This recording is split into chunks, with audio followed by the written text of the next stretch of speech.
बड़ों को प्रणाम, छोटों को प्यार। मेरे उत्तराखंड लाइव न्यूज में आप सबका स्वागत है। आज मेरे साथ इस मंच पर देवप्रयाग विधानसभा के वरिष्ठ नेता डॉक्टर प्रताप भंडारी जी हैं। मैं इनसे आज इस देवप्रयाग विधानसभा की जो खासकर पानी की समस्या यहाँ पे है, इस संबंध में मैं आज इनसे रूबरू करूंगा और चर्चा करूंगा, क्योंकि इन्होंने जो है इस पानी के संबंध में कई आंदोलन 2012 से आज जो है 2025 है, तो आज तक तो न तो पानी पर्याप्त हुआ और न तो ये पानी के आंदोलन से रुके।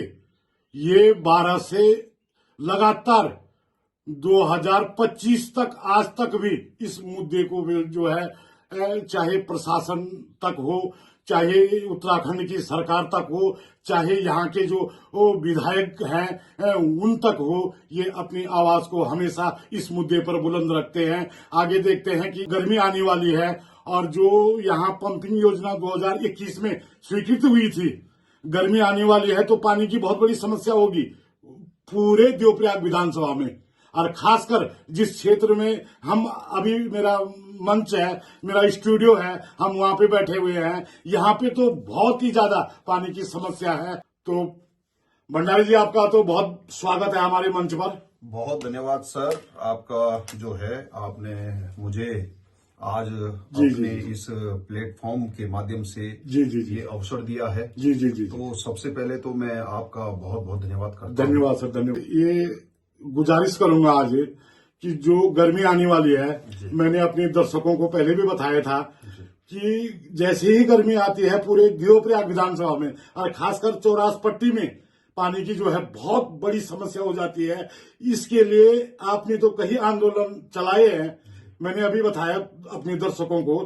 तो ये जो नई पंपिंग योजना है 37 करोड़ 16 लाख की, इस मुद्दे पर आपने कई बार प्रशासन को, यहाँ के जो अधिकारी हैं उनको और जनता के माध्यम से उनके दरबार तक आप गए हैं।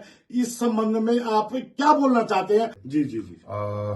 आप जानते हैं कि चौरास जो है जी। दिन प्रतिदिन यहाँ की जो जनसंख्या है जी वो मतलब ये समझो कि बढ़ती जा रही है। हजारों की संख्या में आज चौरास में अपने जो है लोगों के रेजिडेंस बन रहे हैं। जी।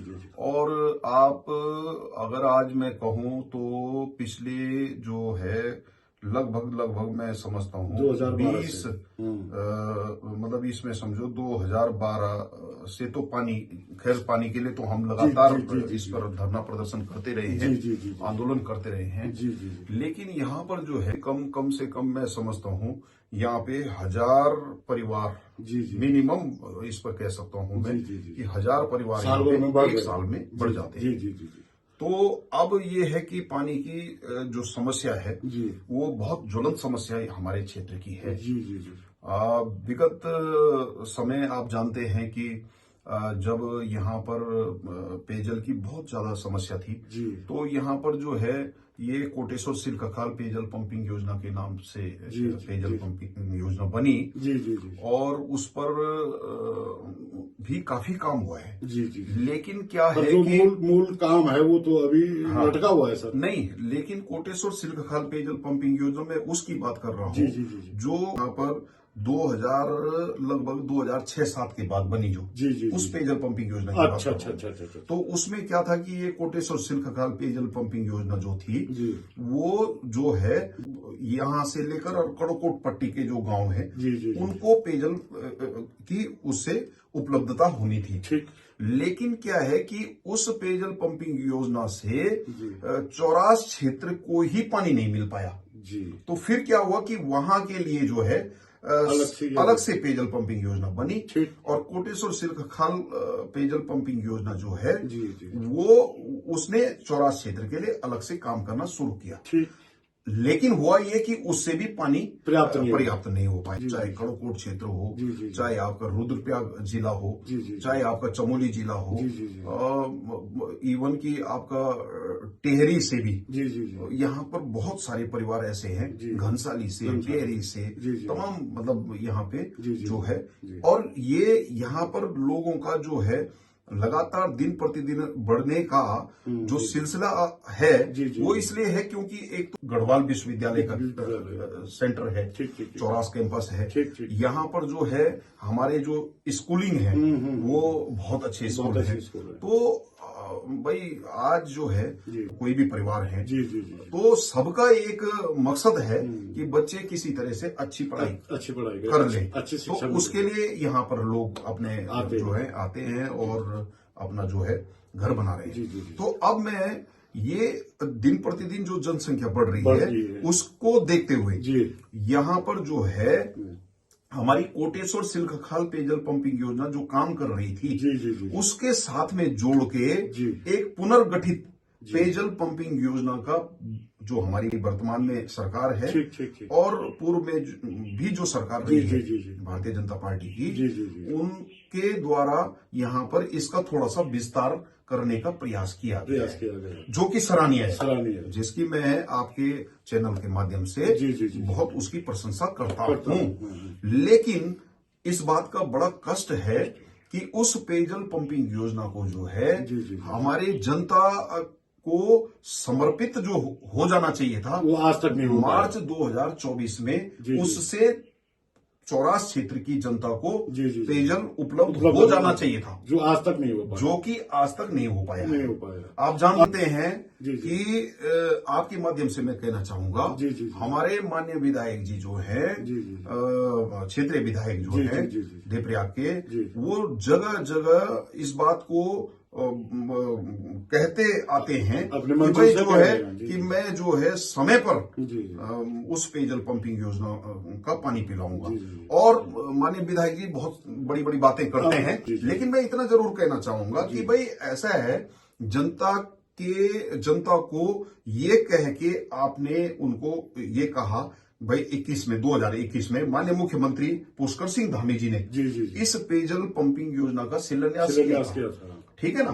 और मैं तत्कालिक समय की अगर आपको बात करूं तो हमारे जो क्षेत्रीय विधायक जी हैं और माननीय मुख्यमंत्री जी के बड़े बड़े होल्डिंग्स इन्होंने चुनाव के दौरान पूरे जाखनी से लेकर पूरे देवप्रयाग विधानसभा में लगे थे, पूरी देवप्रयाग विधानसभा में लगे थे, लेकिन चौरास क्षेत्र में जाखनी से लेकर और आपका जो है इधर हमारा सुपाणा धारी तक वो इनके होल्डिंग लगे थे। लेकिन आज सवाल ये है कि क्या हुआ उस पेयजल पंपिंग योजना का, ठीक है ना। हमने पिछले दिनों आप जानते हैं बहुत बड़ा आंदोलन किया और जनता जो है सड़कों पर उतरी, ठीक है ना। सैकड़ों लोग हमारे साथ उस आंदोलन में थे, महिलाएं, ठीक है ना।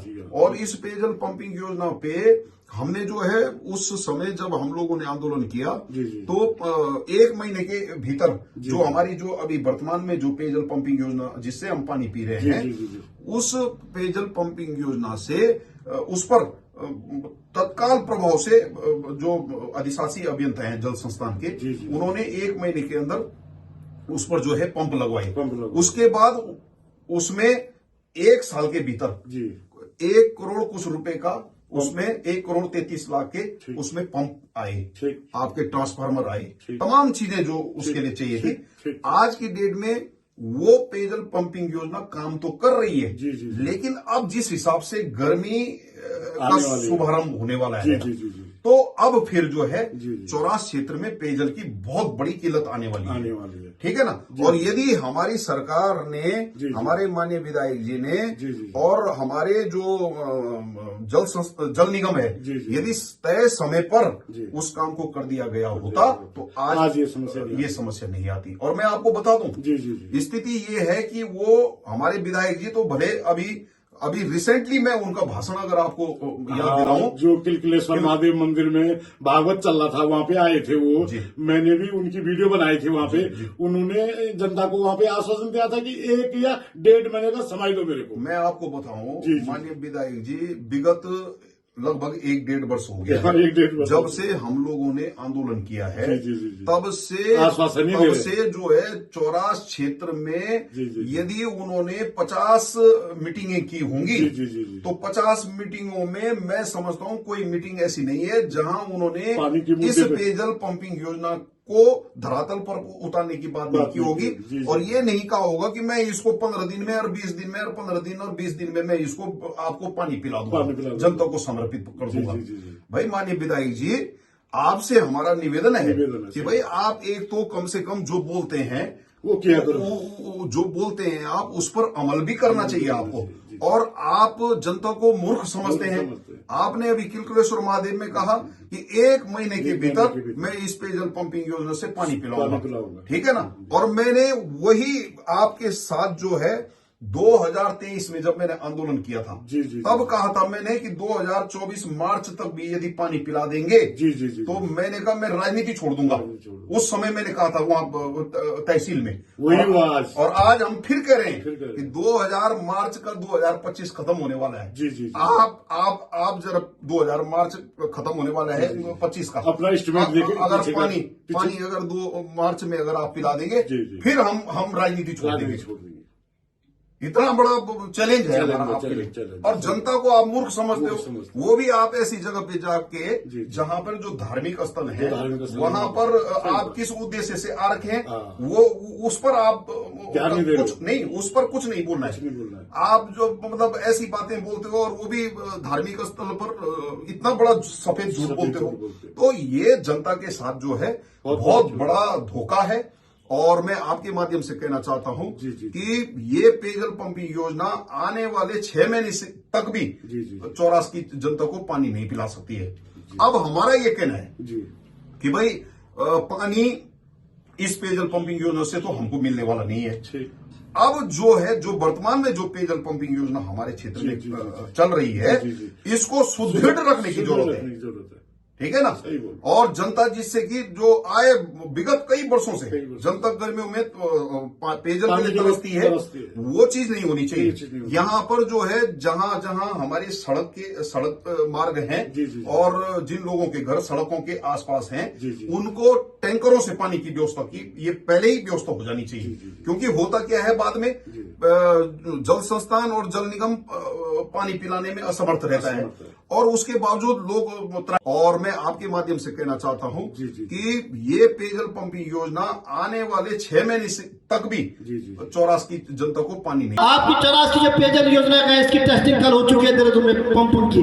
अब ये केवल 15-20 दिन में ढांचा तैयार हो रहा है और बहुत जल्दी पंप फिट होने वाले हैं। और आपकी चौरास की पानी जो नई व्यवस्था मैंने कहा था उसको मैं 1 महीने के अंदर पूरी करने जा रहा हूँ। ये बस सोचना मैं भगवान के मंदिर में जो कहता हूँ ढंके की चोट में करता हूँ, क्योंकि घंटा गण देवता का भगत हूँ। जितना वो कहता है उतना ही कहता हूँ और झूठे वादे में कभी नहीं करता हूँ। मैं इसलिए कि मैं आपके क्षेत्र में आया हूँ। अभी देख रहा हूँ कंप्लीट वाले 6 महीने तक भी चौरास की जनता को पानी नहीं पिला सकती है।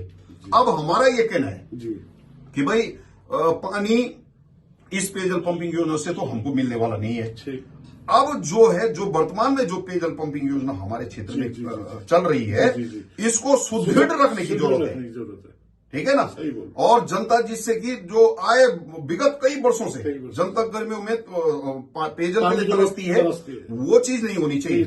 यहाँ पर जो है जहां जहां हमारे सड़क मार्ग हैं और जिन लोगों के घर सड़कों के आसपास हैं उनको टैंकरों से पानी की व्यवस्था की ये पहले ही व्यवस्था हो जानी चाहिए।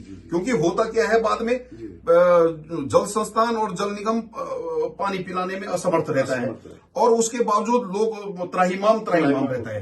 तो मेरे पास ये लिखित आश्वासन है जो मैं आपको दिखा सकता हूँ, अपने दर्शकों को दिखा सकता हूँ कि हमको जो है ये देखिए ये आपके ये है और ये आपके दर्शकों को मैं दिखा सकता हूँ। ये एसडीएम ने जो है लिखित में दे रखा है और इसमें अधिशासी अभियंता के भी साइन है जल निगम के। तो उस समय ये हुआ था कि भाई आपको मार्च 2023 तक नहीं अक्टूबर 15 अक्टूबर 2023 तक आपको इस पेयजल पंपिंग योजना का पानी पिला दिया जाएगा। अब ये बात बताओ 15 अक्टूबर 2023 की बात हो रही है, 15 अक्टूबर 2024 भी चले गया और ऐसी स्थिति जो है 15 अक्टूबर 2025 भी चले जाएगा। तो इसलिए इसमें हम ये आपके माध्यम से कहना चाहते हैं कि जनता के साथ किसी तरह का भेदभाव नहीं होना चाहिए। जनता के साथ जो बात बोली गई है उसको समय पर करना चाहिए। जनता ने आपको जो है डबल इंजन की सरकार में दोबारा मौका दिया है और आपके कारनामे क्या है मैं उनको उजागर करूं तो बहुत आप जब चुनाव के दौरान आपको ये ध्यान रहता है कि हमको वोट किस माध्यम से मिलेगी, कैसे हम जनता को लुभाएं और कैसे हमको वोट मिले। तो जब वो आपको जब जनता ने इनाम दे दिया है चुनाव जिता के, तो फिर आपको भी ये ध्यान रखना चाहिए कि जनता को तय समय सीमा पर उनको जो बात हमने बोली है उन चीजों को पूरा करना चाहिए।